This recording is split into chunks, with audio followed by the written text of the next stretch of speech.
Hey guys, welcome to another week of online learning. Cool, it's Monday, May 4th. Today we are starting our part 3 guide for Fahrenheit 451, which means that we will be reading a substantial chunk today that is 107 to 119 and completing the reading task. Make sure you have your text open and ready to go. I don't have mine open and ready to go, but now I do. Cool. And then also make sure you have your part 3 reading guide open and ready to go as well. All this is in Google Classroom as always. We are going to pick up where we left off. We're starting part 3, Burning Bright, page 107. So scroll all the way to 107. That's where we'll be picking up today. And before we get started, let's take a look right quick at what we've got to complete in our guide. Reading task over here. How does the diction on page 111 create the mood? Your workspace is over here. You will just list the striking diction. Remember, diction is word choice. If it is striking, that means it stands out. So words that stand out, you're just going to list those right here. And then afterwards, you're going to reflect. What mood does this create? When you read these words, what does it make you feel? Give me an adjective to describe your feelings about those words over here. Cool. Next, what does Montag decide to do on page 113? That is straight up comprehension. In your own words, describe what he decides to do. Cool. And what does he do on 114? Again, basic comprehension. Tell me what he does on 114. You're next going to examine the structure of pages 115 to 118 and explain why Bradbury, that is the author, has written it this way. So what is the structure? Explain that below. And why has the author written this section in this way? Structure is, how we put sentences together, how we put words together, how we organize our ideas. Think about how it's organized. Last, what do you think of Montag's solution to this problem? Describe that here. Is he heroic? Is he anti-heroic? So what's your opinion of his solution? Does it make him a hero? So someone that we look up to, someone that saves something? Or does it make him anti-heroic? Does it make him the bad guy? We're going to go ahead and get started reading together 107. So where we left off at the very end of part 2, Montag realizes that the next mission after his return from being, quote, sick, is to burn his own house. Kind of crazy. Part 3, Burning Bright. Lights flicked on and the house doors opened all down the street to watch the carnival set up. Montag and Beatty stared. Okay, so carnival, this is figurative language here. It's not literally a carnival. The carnival they are talking about is the burning of Montag's house. Montag and Beatty stared, one with dry satisfaction, the other with disbelief. Who do you think has dry satisfaction here? Probably Beatty, right? Because he is obviously disapproving that Montag has this curiosity. The other with disbelief, that's got to be our guy Montag. He probably never in his life would have imagined that he'd be burning his own house. At the house before them, this main ring in which torches would be juggled and fire eaten. Again, this is part of that figurative language, connecting back to really the metaphor that this burning is like a carnival. Well, said Beatty, now you did it. Old Montag wanted to fly near the sun, and now that he's burned his damn wings, he wonders why. Didn't I hint enough when I sent the hound around your place? Oh, so this is huge. We find out that it was Beatty that sent the hound to Montag's place. So Montag, he was sketched out. He thought that someone was sending it after him. Turns out it was Beatty.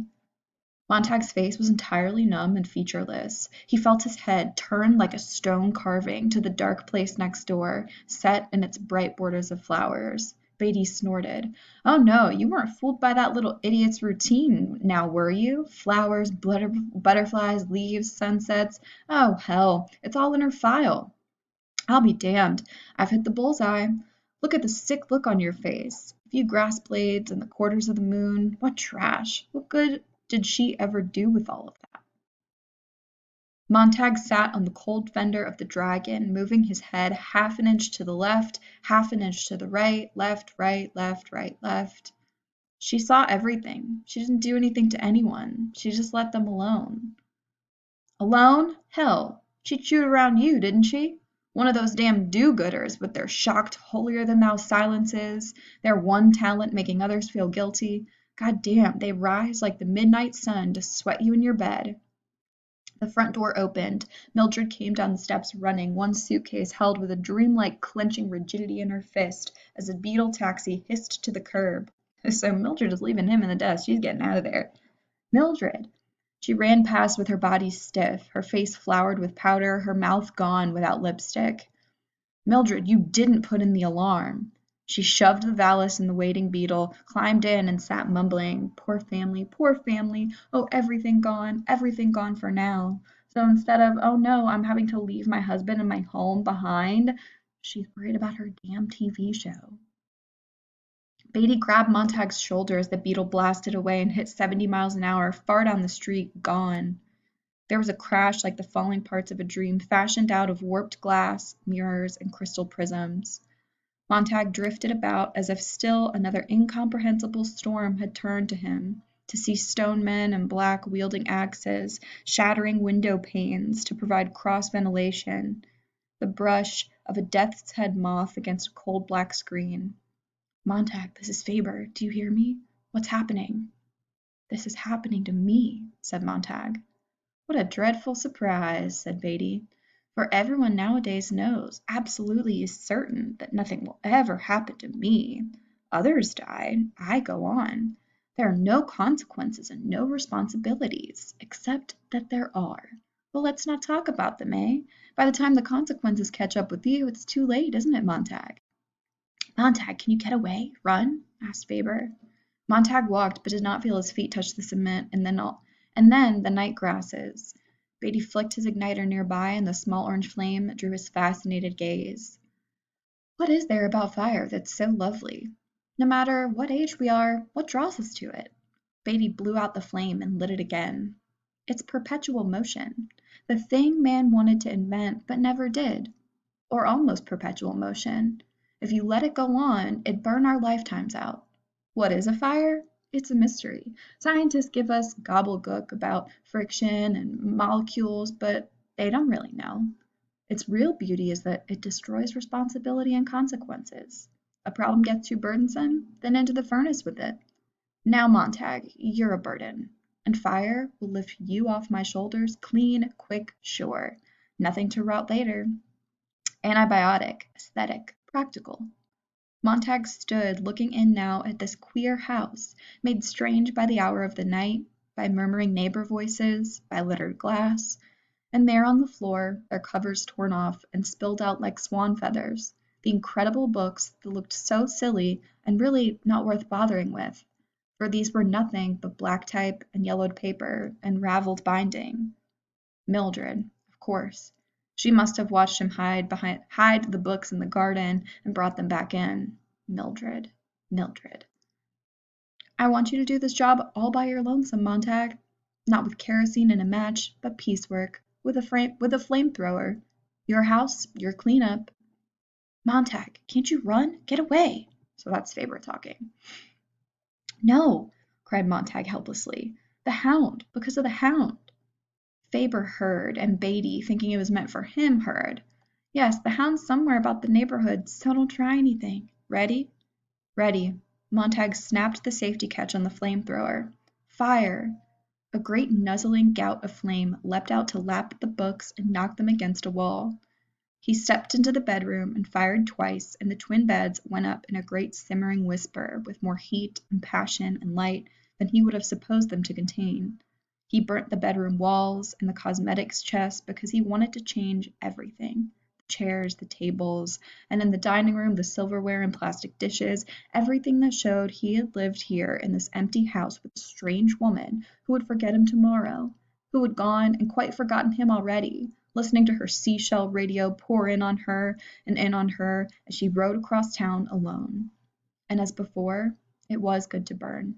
He felt himself gush out in the fire, snatch, rend, rip in half with flame, and put away the senseless problem. If there was no solution, well, then now there was no problem either. Fire was best for everything. The books, Montag. The books leapt and danced like roasted birds, their wings ablaze with red and yellow feathers. And then he came to the parlor where the great idiot monsters lay asleep with their white thoughts and their snowy dreams, and he shot a bolt at each of the 3 blank walls, and the vacuum hissed out at him. The emptiness made an even emptier whistle, a senseless scream. He tried to think about the vacuum upon which the nothingness had performed, but he could not. He held his breath so the vacuum could not get into his lungs. He cut off its terrible emptiness, drew back, and gave the entire room a gift of one huge bright yellow flower of burning. The fireproof plastic sheath on everything was cut wide, and the house began to shudder with flame. "When you're quite finished," said Beatty behind him, "you're under arrest." Okay, so remember here, I've got a list striking diction, so words that stand out to me on this page, and then explain the mood created. The house fell in red coals and black ash. It bedded itself down, and sleepy pink-gray cinders and smoke plume blew over it, rising and waving slowly back and forth in the sky. It was 3:30 in the morning. The crowd drew back into the houses. The great tents of the circus had slumped into charcoal and rubble, and the show was well over. So we've got sleepy, slumped. I'm going to list those over here.